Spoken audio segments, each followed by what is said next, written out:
Welcome back. We're reading these wonderful American Indian legends from the Native American Indians of America. Right, they were here first.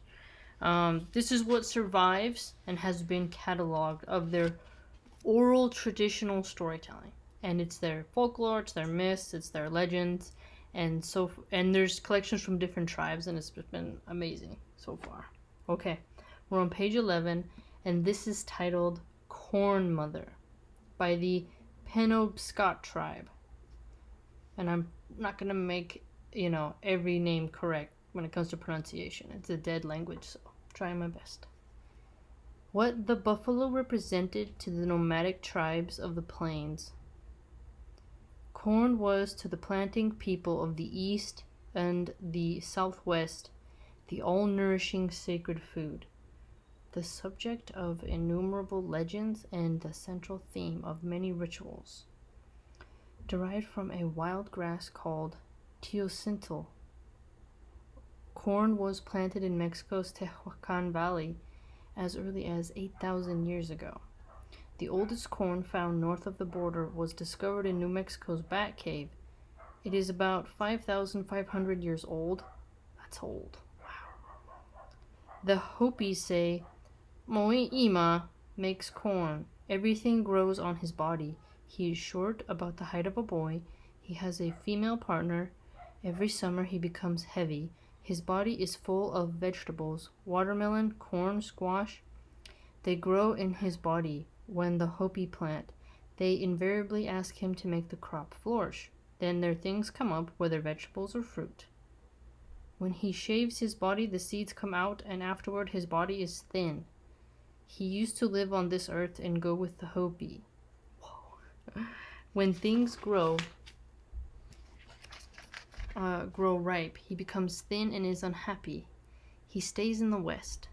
Corn had equal significance for tribes in the east, as we see in this tale from a New England tribe. Now the area of New England of United States, not like Britain. When Closkerbe, the All-Maker, lived on earth, there were no people yet. But one day, when the sun was high, a youth appeared and called him uncle, brother of my mother. This young man was born from the foam of the waves, foam quickened by the wind and warmed by the sun. It was the motion of the wind, the moistness of water, and the sun's warmth which gave him life. Warmth above all, because warmth is life. That's so true if you've ever been cold in your bed and you're all alone. And the young man lived with Closkerbe and became his chief helper. Now, after these two powerful beings had created all manner of things, they came to them as the sun was shining at high noon, a beautiful girl. She was born of the wonderful earth plant, and of the dew and of the warmth, because a dewdrop fell on a leaf and was warmed by the sun. And the warming sun is life. This girl came into being from the green living plant, from moisture and from warmth. Oh, that's interesting. Anthropomorphic sometimes. I am love, said the maiden. I am a strength giver. I am the nourisher. I am the provider of men and animals. They all love me. Then Closkerbe thanked the great mystery above for having sent them the maiden. The youth, the great nephew, married her, and the girl conceived and thus became first mother. And Closkerbe, the great uncle, who teaches humans all they need to know, taught their children how to live. Then he went away to dwell in the north, from which he will return some time when he is needed. Now the people increased and became numerous. They lived by hunting, and the more people there were, the less game they found. Well, that's a paradox. They were hunting it out, and as the animals decreased, starvation came upon the people. Yeah, balance is needed, right? And First Mother pitied them. The little children came to First Mother and said, We are hungry, feed us. But she had nothing to give them, and she wept. She told them, Be patient, I will make some food. Then your little bellies will be full. But she kept weeping. That's compassion right there. That's the mother spirit that the Native Americans talk about a lot. Her husband asked, How can I make you smile? How can I make you happy? There is only one thing that will stop my tears. What is it? Asked her husband. It is this. You must kill me. I could never do that. You must, or I will go on weeping and grieving forever. Well, that's depressing. Then the husband traveled far, to the end of the earth. To the north he went to ask the great instructor, his uncle Kloshkerbet, what he should do. You must do what she wants. You must kill her, said Klobersha. Then the young man went back to his home, and it was his turn to weep.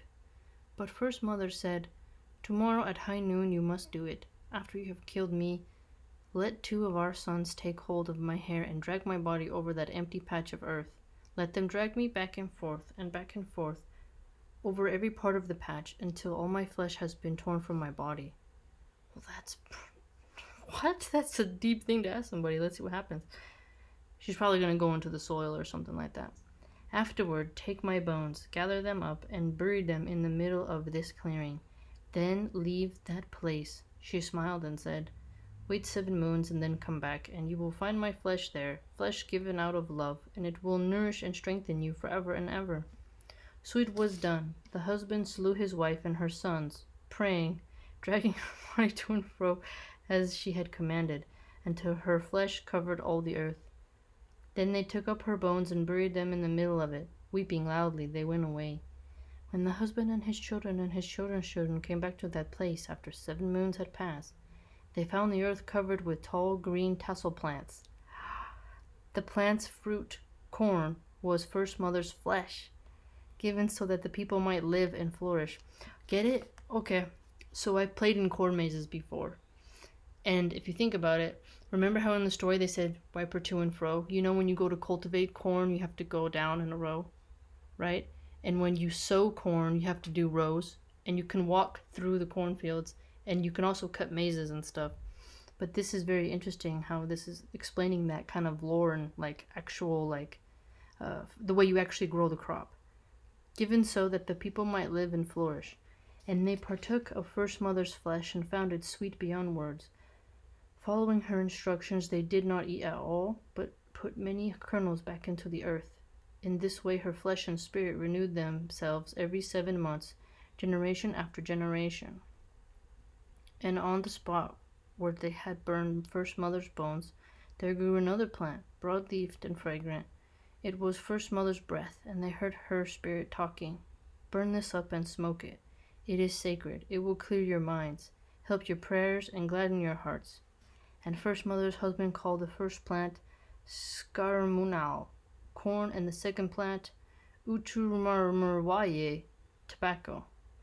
Remember, he told the people, and take good care of First Mother's flesh, because it is her goodness become substance. Take good care of her breath, because it is her love turned into smoke.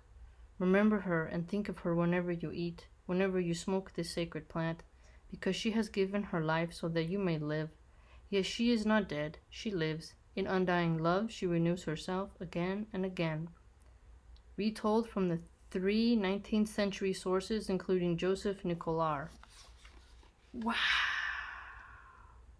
Yeah, the tobacco plant was very sacred to them. It's very different than what, Western companies have done with the plant, and they put a bunch of chemicals in the plant which give you cancer, right? But I've never actually had just pure tobacco from the plant itself. But it, of course, would be different because it wouldn't have all the pesticides and chemicals. But, wow, what a fascinating story. It's just brilliant. First Mother's flesh, this is... So basically we're learning about the lore of corn and tobacco in the Native American culture. Fascinating. Beautiful.